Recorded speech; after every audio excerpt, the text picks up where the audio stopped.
At 41 years old, with her husband 3 months in the ground and the sheriff's men carrying her kitchen table out through the front door, Eliza Cobb owned exactly $11 and a wool coat with a torn lining.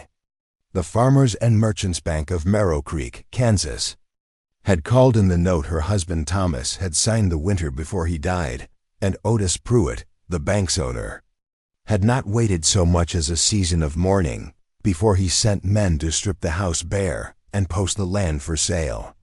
Eliza stood in the yard and watched her life carried off piece by piece, and when it was done, she walked into town with her coat buttoned to her chin and her $11 folded into her glove.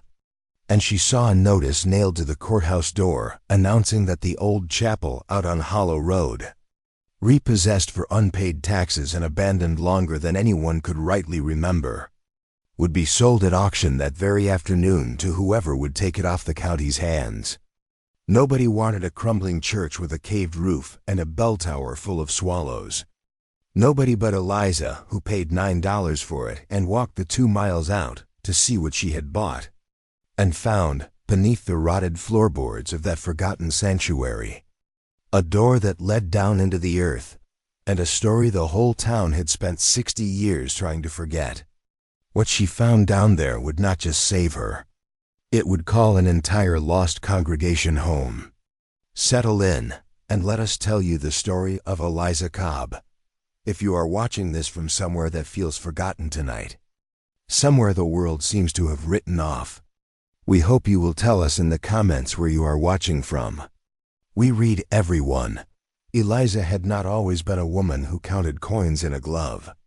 She had been born Eliza Marsh in 1848, on a small dairy farm outside Council Grove, the third of 6 children to a mother who could stretch a ham bone into a week of suppers and a father who believed, with the quiet stubbornness of a man raised on hard land, that nothing built with your own 2 hands could ever truly be taken from you.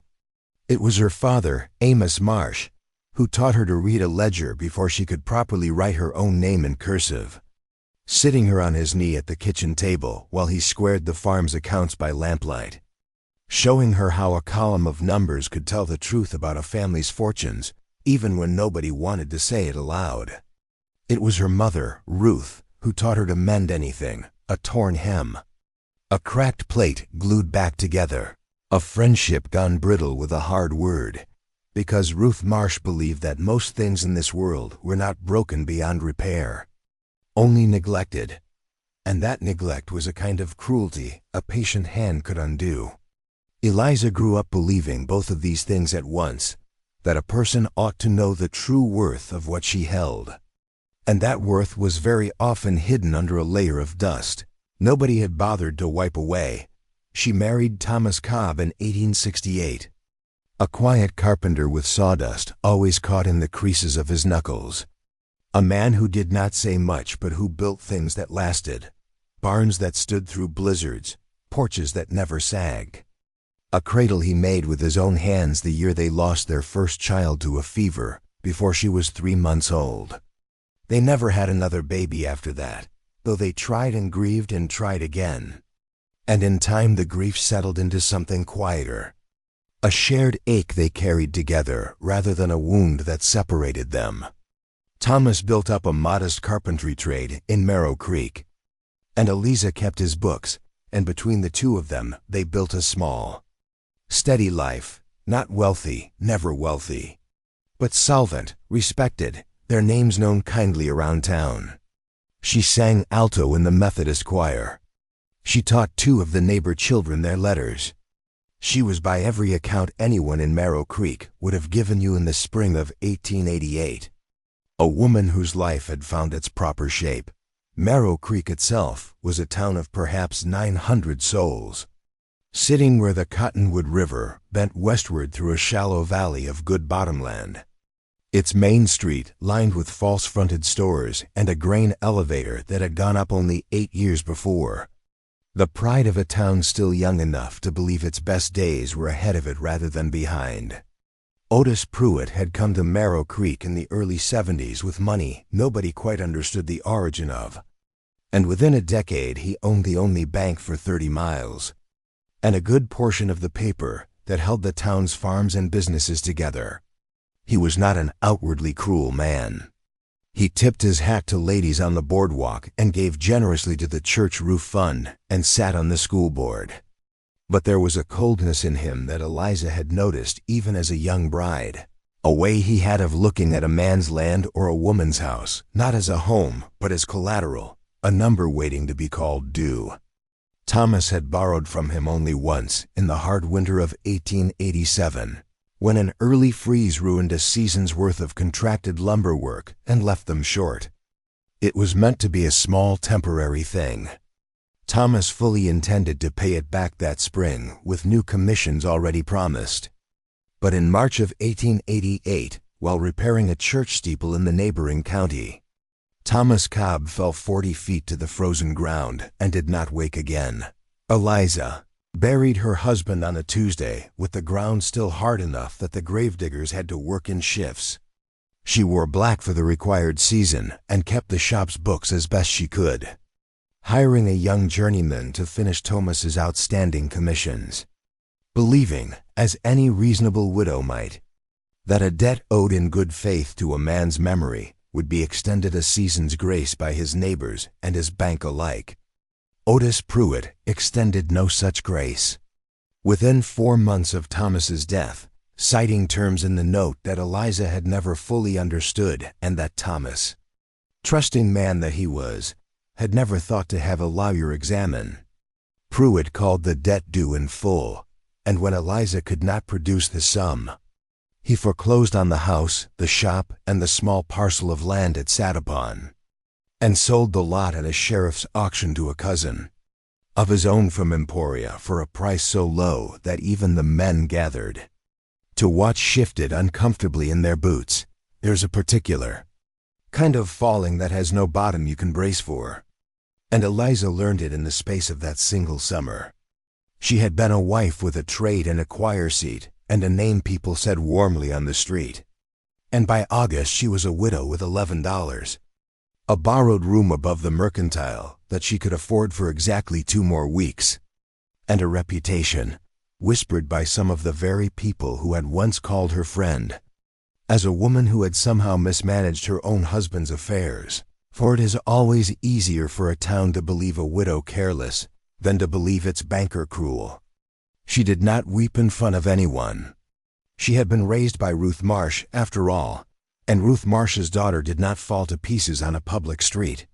But she walked slowly that afternoon past the courthouse, and it was there, nailed crookedly to the door among notices of strayed livestock and a traveling dentist's rates, that she saw the auction notice for the old chapel out on Hollow Road, county property, back taxes owed, to be sold as is to the highest bidder that very day at 4 o'clock, no reserve.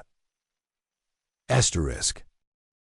Eliza had passed that chapel 100 times in her life and scarcely looked at it twice. It sat a half-mile off the main road, behind a stand of overgrown cottonwoods, a modest white-clapboard building with a bell tower that had lost half its shingles to some forgotten storm, its windows either broken or boarded, its yard gone to thistle. As far as anyone in present-day Merrow Creek seemed to know, it had stood empty since before the war, a relic nobody claimed and nobody tore down, more curiosity than landmark. She had heard old-timers call it the Hollow Chapel and say, vaguely, that it had belonged to some congregation that moved on or died out, though nobody seemed to remember which or why or where they had gone.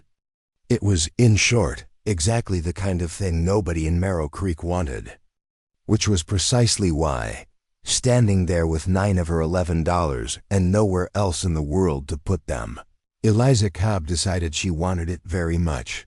The auction was a small, almost embarrassing affair. 3 men from the county sat behind a folding table in front of the courthouse, and perhaps a dozen townsfolk had wandered over out of idle curiosity rather than any intention to bid. When the auctioneer read out the chapel's description, structure, and half-acre lot, condition poor, sold as is, county waives all further claim, a ripple of soft laughter went through this small crowd. Someone said the roof alone would cost more to fix than the land was worth.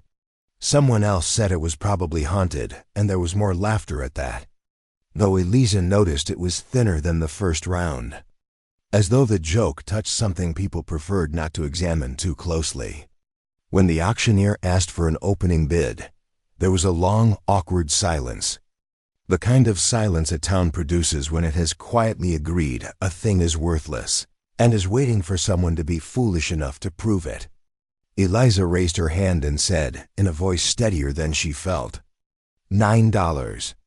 There was a pause, a few heads turning to see who would say such a thing, and Otis Pruitt himself, standing near the back in his good gray coat, allowed a small, satisfied smile to cross his face, as though the sight of the widow Cobb bidding on a ruin confirmed everything he had already decided about her judgment. Nobody else bid. The gavel came down, and Eliza Cobb, penniless and homeless by any ordinary measure, walked away from that courthouse the legal owner of a collapsing chapel and half an acre of thistle. With $2 left to her name, she walked out to see it that same afternoon, telling herself it was simply prudent to inspect what she now owned, though in truth she could not have said what she hoped to find. The chapel's front door hung on a single hinge, and inside, afternoon light fell through the broken windows in long dusty shafts, illuminating a sanctuary stripped nearly bare. No pews remained, only their ghostly outlines pressed into the floor dust, and the small raised platform at the front, where an altar or pulpit must once have stood, was bare planking, warped and gray. Swallows had built nests in the rafters, and their soft chittering was the only sound besides her own footsteps, which fell strangely loud and strangely careful, as though some part of her already sensed she was walking through a room that remembered more than it showed. It was while she was crossing toward that raised platform, testing each board with her weight before trusting it, that her foot came down on a plank near the front that gave differently than the others, not with the soft rotten give of decay, but with a hollow deliberate sound, the sound of wood laid over open space rather than solid ground. She knelt and examined it in the slanting light, and saw what 60 years of dust and neglect had nearly hidden entirely, a rectangular seam in the floorboards, too straight, too regular to be accidental, with a small iron ring recessed into a shallow notch at one end, the kind of ring a person's fingers were meant to find and pull. Her heart moved strangely in her chest. She worked her fingers into the ring, and after a long moment of resistance, the plank came up with a groan of old hinges she had not even known were there, revealing not the crawl space of rot and vermin she had braced herself for, but a narrow set of wooden steps descending into a dry, close darkness that smelled of cedar and dust and something else beneath it, something like old paper and candle tallow, the smell of a room that had been sealed away rather than simply abandoned. She had no lantern with her, only the fading afternoon light and a box of matches in her coat pocket, and it took 3 matches, cupped carefully against the draft rising from below, before she gathered the nerve to descend those steps into a small cellar room, no larger than a modest parlor, dug and timber-boarded with real care, its walls lined with rough shelving, and upon those shelves, wrapped in oilcloth gone brittle with age, she found what looked at first like ordinary church furnishings: a small brass bell, a cracked communion set, folded vestments eaten through with moth, but beneath these, in a cedar chest whose lock had long since rusted through, she found something that made her sit down hard upon the cellar steps with her match burning dangerously close to her fingers, a thick bundle of ledgers, letters and land deeds bound with twine, and on top of them, a single sheet in careful copperplate hand, headed with words that made the hair rise on her arms: Freedmen's Chapel of Marrow Creek, founded 1866, congregation roll, the candle stub she found and lit that evening, and the many evenings after, told her a story the town of Marrow Creek had buried more thoroughly than it had ever buried the chapel itself. In 1866, in the first uncertain years after the war, a group of some 40 freed men, women, and children, many of them formerly enslaved in Missouri and Arkansas, drawn north and west by rumors of cheap land and a fresh start, had settled on the low ground along Hollow Road. Land nobody else had wanted because it flooded in wet springs. And there they had built, plank by plank with their own labor, a chapel that served as church, schoolhouse, and meeting hall all at once, the beating heart of a small, hopeful, hard-won community they called, in the careful hand of their first deacon, a man named Reverend Elias Turnbull. The settlement of New Hope, the ledgers Eliza found recorded baptisms and weddings, a school where children learned their letters by lamplight, a burial ground behind the chapel where the community's dead were laid to rest with dignity, and, most carefully preserved of all, a deed, notarized and witnessed, recording that in 1867, the congregation had legally purchased not merely the half-acre the chapel stood on, but nearly 200 acres of the surrounding bottomland, paid for penny by penny out of years of pooled wages, intended as farmland for the community's families to finally call their own. Asterisk. The deepening of the mystery came slowly over the weeks that followed, as Eliza, now sleeping in the chapel's dry loft on a borrowed cot, cooking over a small fire in the yard, telling curious neighbors only that she was clearing the place to perhaps sell the lumber, read every document in that cellar by candlelight, and began to understand, not just what New Hope had been, but what had become of it. The ledgers told of a hard decade of good harvests and harder winters, of a community slowly taking root, and then, in an entry dated the autumn of 1876, in a different, hurried hand that Eliza came to recognize as Reverend Turnbull's own, a final desperate note, a wave of night riders, unnamed but clearly organized, had come through New Hope 3 nights running, burning 2 barns and a home, and though no one was killed, the message had been unmistakable, and within the month, faced with threats, the local sheriff declined to investigate. Most of New Hope's families had scattered, some to Kansas City, some further west, a few. The ledger noted with aching brevity, simply, gone. Address unknown.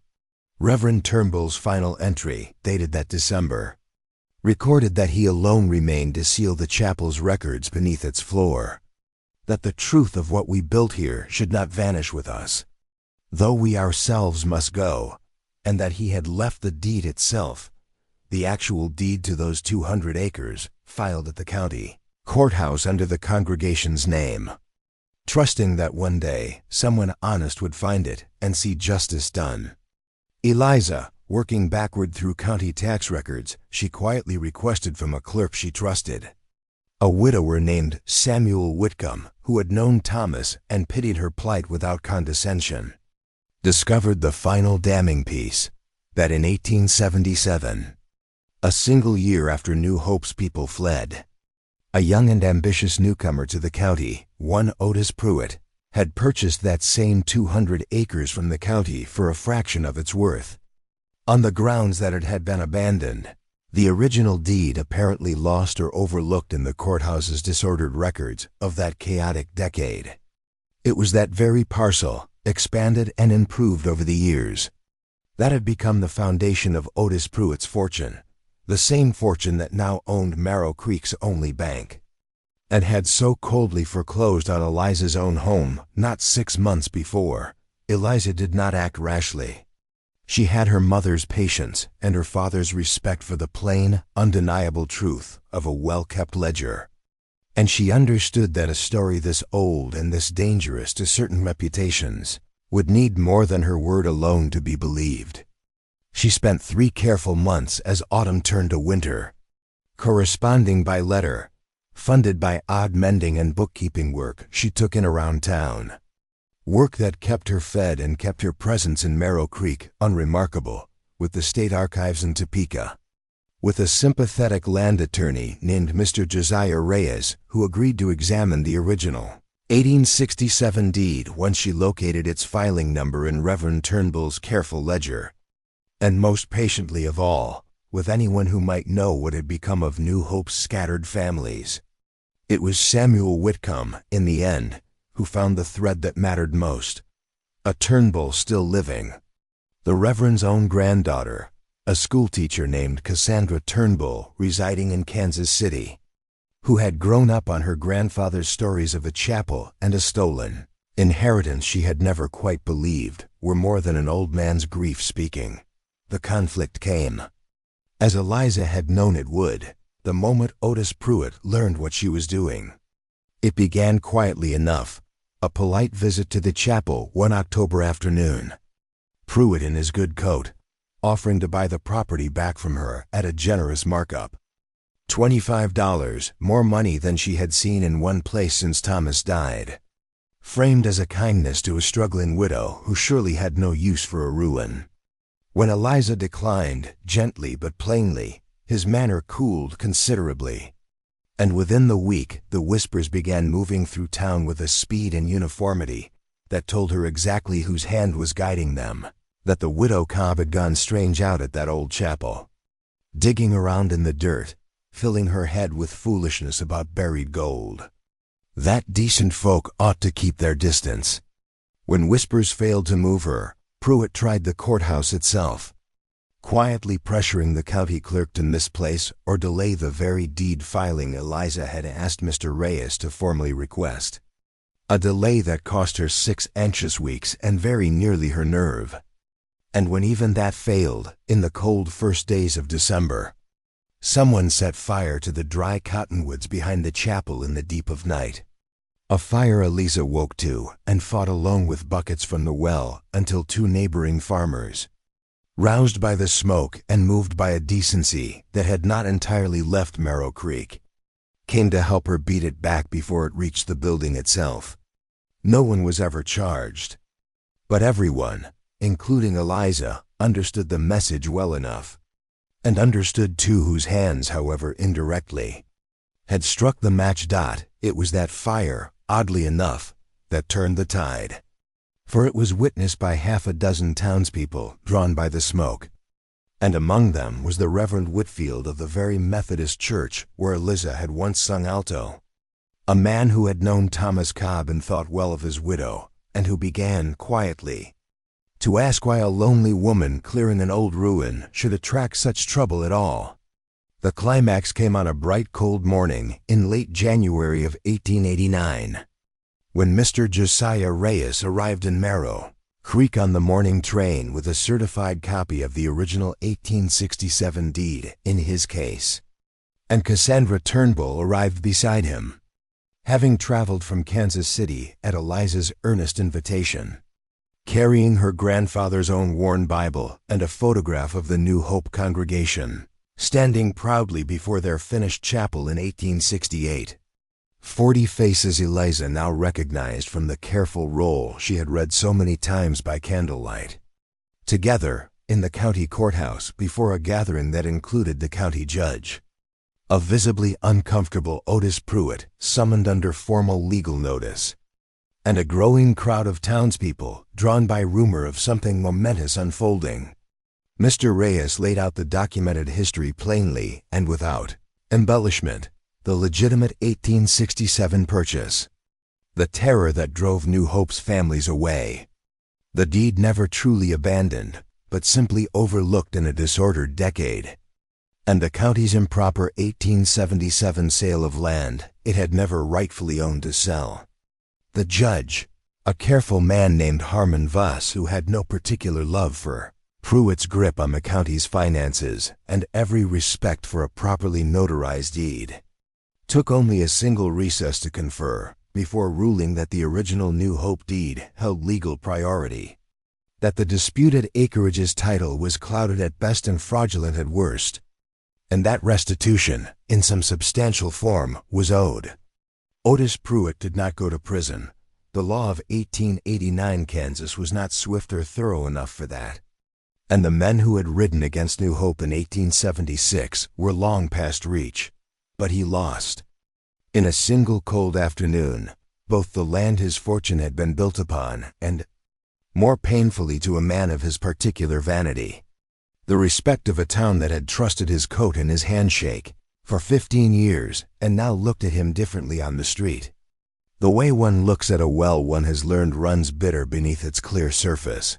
What Eliza did next was the part of the story that Marrow Creek would tell for years afterward with something like wonder. She did not claim the 200 acres for herself, though the law would very likely have allowed it, as the one who had unearthed and pursued the rightful claim. Instead, working with Mr. Reyes and with Cassandra Turnbull, she helped establish a legal trust in the name of New Hope's original congregation and its documented descendants, tracing, through the painstaking work of letters sent across half the country that spring, no fewer than 11 surviving families, connected by blood or memory to the 40 names on that faded 1868 photograph. Some chose to sell their restored shares of the land outright, glad of money owed a full generation late. Others, Cassandra Turnbull among them, chose to return, and in the summer of 1889, Eliza stood again in the yard of that same small chapel, its roof by then repaired with lumber donated by, of all people, a chastened Reverend Whitfield's congregation, and its floor relaid clean and whole over the cellar that had kept its secret so long, and watched New Hope's chapel bell, the very brass bell she had found wrapped in oilcloth in that dark cellar, rung again for the first time in 13 years, calling a scattered people home to a ground that had never stopped, in law or in memory, belonging to them. Asterisk. Eliza did not become a wealthy woman that year, not in the way the town might have expected of a woman who had unearthed a small fortune's worth of stolen land. But the Trust's grateful founding families, unable to let her walk away with nothing after all she had risked and uncovered, deeded her the chapel itself along with its half-acre and a small working farm plot beside it, enough for a modest sufficient life, and Judge Voss, moved by the case's larger injustice, personally saw to it that a portion of Pruitt's forfeited assets went toward settling the old debt that had cost Eliza her home in the first place. A small, precise justice that felt to everyone who heard of it exactly as it should. And so we return, as we always do, to where we began, to a woman standing in a stripped and stolen yard with $11 and no home, told by every hard fact around her that she was finished, that a crumbling chapel nobody else would touch was the very last, most foolish purchase a ruined woman could make. Eliza Cobb did not buy that chapel because she saw gold in it, not truly, not at first. She bought it because her father had taught her that worth is often hidden, not absent, and her mother had taught her that very little in this world is too broken to be worth kneeling down and examining closely. What she found beneath that floor was never simply a deed or a ledger or a bell. It was a whole community's patient, unfinished hope, sealed away by a good man who trusted that someone honest would come looking one day. And it took a woman who had herself been discarded, dismissed, and quietly wronged to recognize, in that hollow beneath the boards, a story that deserved at last to be believed. Thank you for spending this time with Eliza's story and with New Hope's. If it moved you, we would be grateful if you shared it with someone who might need reminding tonight that value is not always visible at first glance, and that patience, kept honestly, has a way of being repaid. We would love to know, is there a time in your own life when you found real worth in something the world around you had already written off as ruined or forgotten? Tell us about it below. We read every story you leave us, and we are always glad to hear them. Until next time, stay close. Asterisk.